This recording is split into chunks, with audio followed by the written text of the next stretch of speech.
Hello everyone, and welcome back to our channel, Forever in Memory.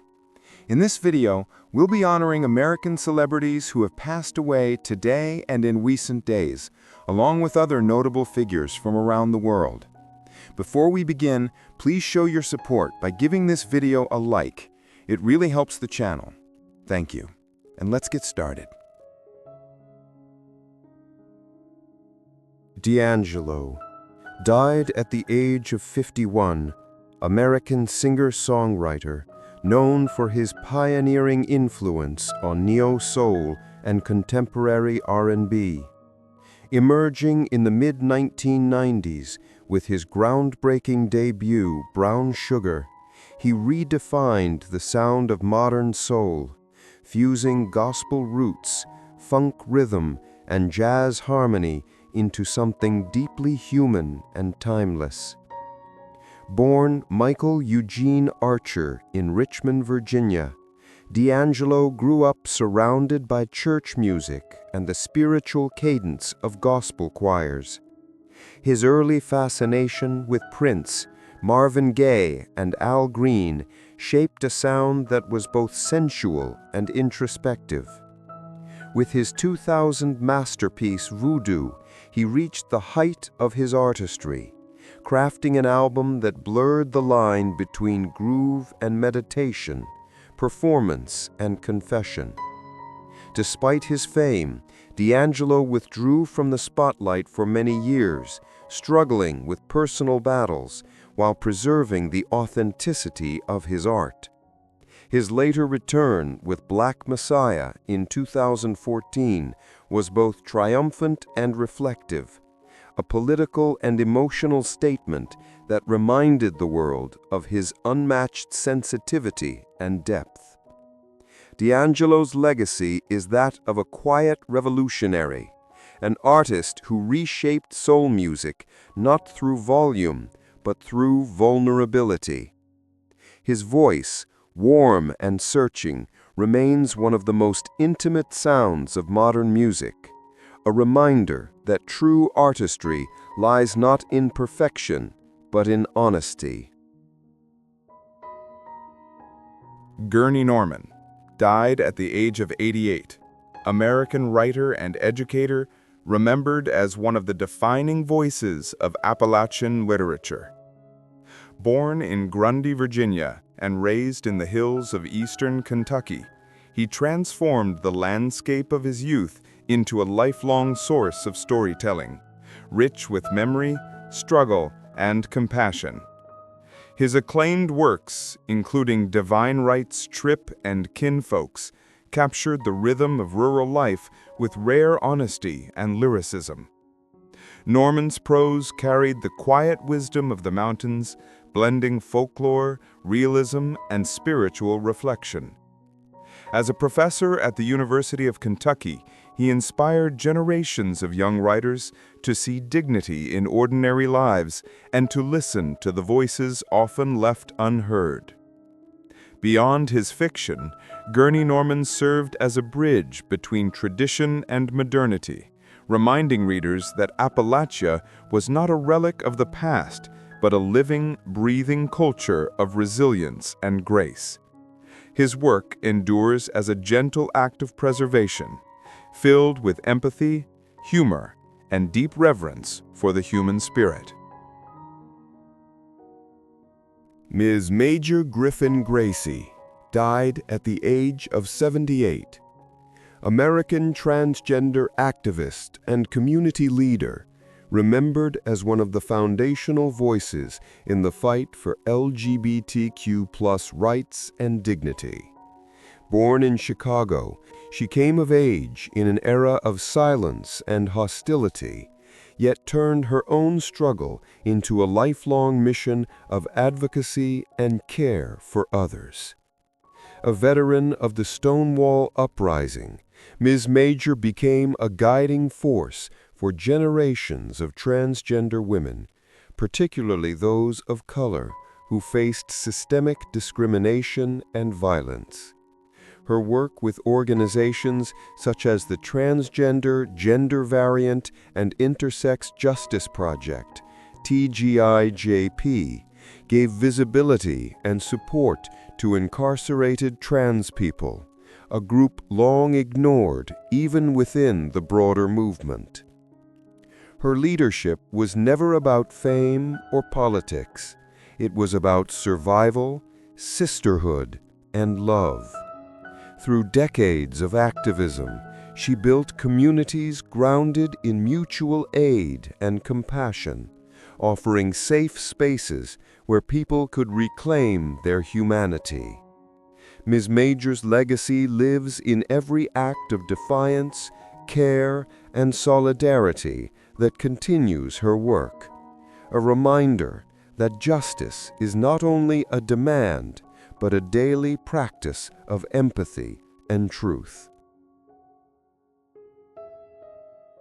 Alexander Dityatin died at the age of 68, Russian gymnast and three-time Olympic champion, remembered as one of the most precise and disciplined athletes in the history of artistic gymnastics. Born in Leningrad, he began training at an early age, quickly earning a reputation for his technical accuracy and calm, methodical approach to competition. At the 1980 Moscow Olympics, Dityatin made history by becoming the first athlete to win a medal in every gymnastics event, 8 in total, a record that remains unmatched. His flawless routines, particularly on the rings and vault, combined strength with an almost architectural sense of control. Beyond medals, his performances defined an era of Soviet excellence built on rigor, focus, and composure under immense pressure. After retiring from competition, Dityatin dedicated himself to coaching and sports education, passing his knowledge and discipline to a new generation of gymnasts. His name remains synonymous with perfectionism and integrity, a symbol of how dedication and inner balance can turn athletic mastery into enduring art. Tony Caunter died at the age of 88, English actor, remembered for his steady presence on British television and his long, distinguished career on stage and screen. Born in Birmingham, he trained at the London Academy of Music and Dramatic Art, developing a craft grounded in precision and empathy. Over the decades, Caunter appeared in some of Britain's most beloved series, including EastEnders, where his portrayal of Roy Evans made him a familiar and trusted face to millions of viewers. He was also known for his work in Z-Cars, Doctor Who, and numerous theater productions, where his professionalism and quiet authority earned the respect of colleagues and audiences alike. Beyond fame or celebrity, Tony Caunter embodied the virtues of a true character actor, reliable, disciplined, and deeply human in every performance. His career reflected a lifelong devotion to storytelling, and his work continues to resonate as a testament to the enduring power of craft and humility in British acting. Nasser Tagvai died at the age of 84, Iranian film director and screenwriter, remembered as one of the central figures of Iran's new wave cinema. Born in Abadan, a port city shaped by oil and industry, he drew much of his inspiration from the working-class lives and coastal landscapes of southern Iran. His films reflected both the poetry and the hardship of ordinary existence, stories told with quiet realism, deep empathy, and visual restraint. Tagvai's early works, including Tranquility in the Presence of Others and Captain Khorshid, marked a turning point in Iranian cinema, introducing a literary and humanist sensibility that broke from convention. He combined social observation with moral introspection, revealing the dignity of people caught between tradition and change. Throughout his career, he resisted commercial formulas, staying true to his vision even in times of censorship and limitation. His influence extended far beyond his own filmography, shaping generations of Iranian directors who saw in his work a model of artistic integrity and courage. Nasser Tagvai leaves behind not only a body of remarkable films, but also a philosophy of cinema, one that believed in honesty, compassion, and the enduring strength of human spirit. Jeff Bridges was born in Los Angeles in 1949 into a family where cinema was not a distant dream, but part of everyday life. His father, Lloyd Bridges, was already a well-known actor. His mother, Dorothy, a poet and writer with a quiet strength that balanced the family's creative energy. The house in which Jeff grew up was filled with scripts, laughter, and late-night conversations about art, craft, and the strange world of performance. For the Bridges family, film was not just work, it was language, rhythm, a way of seeing the world. From an early age, Jeff absorbed this atmosphere. He spent his childhood on studio sets, wandering between cameras, lights, and director's chairs, observing his father at work. These were not just family visits, they were lessons in discipline and patience. He saw how a single line could be delivered in a dozen ways, how silence could speak more powerfully than words, and how true professionalism was built on respect. Respect for colleagues, for the audience, and for the story itself. The Bridges home, however, was not one of pressure or expectation. Lloyd and Dorothy raised their children with freedom to explore, to question, to fail. Jeff learned early that art is not about perfection, but about honesty. He was encouraged to paint, to play music, to try photography, to read widely. His older brother, Bo, also followed their father into acting, and together they grew up in an environment where competition gave way to collaboration, and where curiosity was the family's main tradition. In high school, Jeff began to show interest not only in performance, but in the technical side of cinema, the camera, editing, sound. He was fascinated by how stories came together, how rhythm and emotion were created in the cutting room. He was also a talented musician, spending long nights with a guitar, finding in music the same emotional truth that he would later search for in acting. When he enlisted in the Coast Guard Reserve after school, it was not a rebellion against the family legacy, but an extension of his search for self. He learned discipline, teamwork, and humility, lessons that would later shape his presence, both on and off screen. Those years gave him distance from Hollywood and a clearer understanding of his own identity beyond the Bridges name. Upon returning to Los Angeles, Jeff began studying acting seriously. He attended workshops, watched the masters, and learned to listen, not just to dialogue, but to silence. His teachers described him as effortlessly real, someone who never chased emotion, but allowed it to surface naturally. That authenticity would become his signature. In his early 20s, Jeff began appearing in small film and television roles, often understated, but always memorable. Casting directors noticed something rare. He didn't perform characters, he inhabited them. His gestures were unhurried, his eyes alive with thought, his voice carrying the calm weight of sincerity. Even in his first appearances, there was a quiet magnetism, the sense that he wasn't acting for approval, but for truth. As the 1970s unfolded, Jeff Bridges' career began to mature in rhythm with the changing heartbeat of American cinema. It was an era that prized realism and vulnerability, and Bridges, with his quiet sincerity and lack of theatrical ego, fit naturally into its landscape. He was part of a new generation of actors who seemed to live their roles rather than perform them. Men whose gestures were subtle, whose silences carried weight.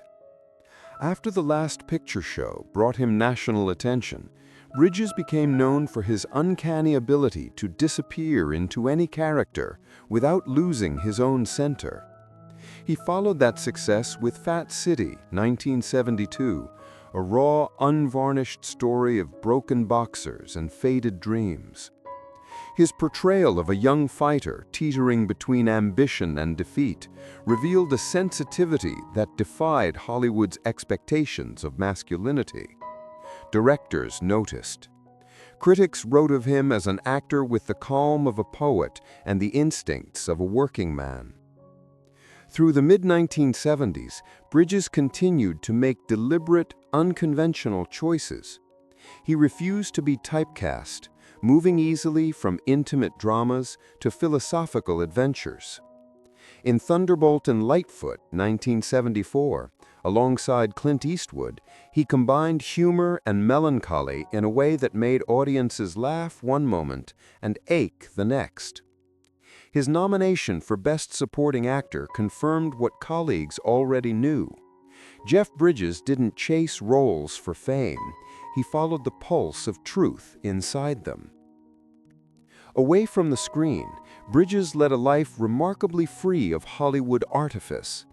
He painted, wrote music, and carried his camera everywhere, capturing quiet details of the world around him.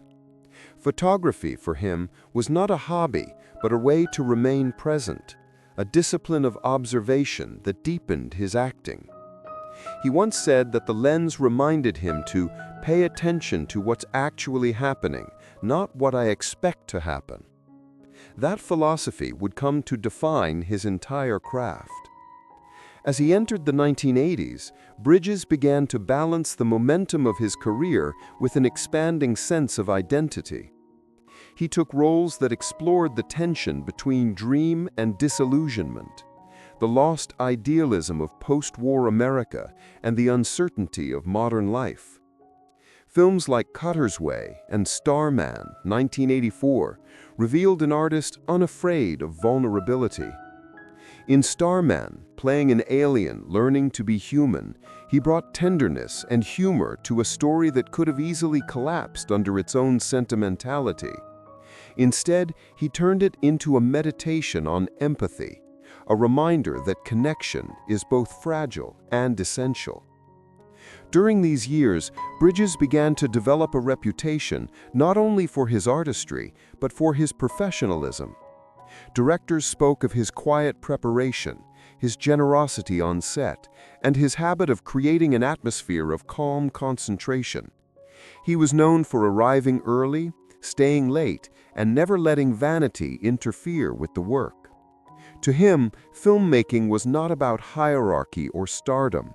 It was a collective act of storytelling. Yet behind his composure, there was a restless curiosity. Bridges didn't see acting as an end in itself, but as a lifelong apprenticeship. He read widely, philosophy, poetry, Zen, searching for ways to align his inner life with his creative one. Meditation became part of his daily routine. He once described acting as a form of meditation in motion, a process of surrender rather than control.